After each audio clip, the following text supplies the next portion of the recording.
Hey guys, it's Gus over here at Warrior Overland. Just want to go ahead and go show you my latest install.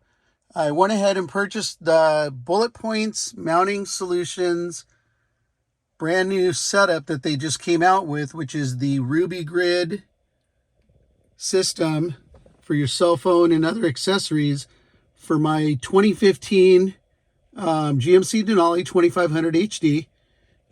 It was a pretty simple install.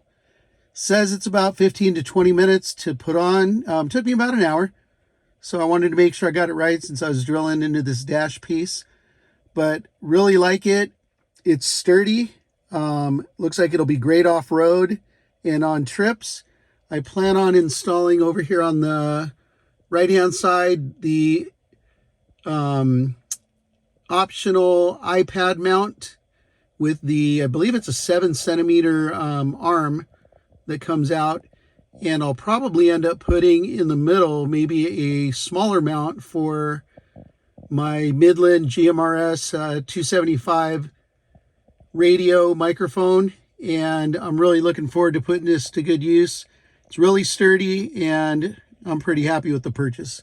Once again, it's Bulletpoint Mounting Solutions, the Rubigrid system. I recommend it. So far so good.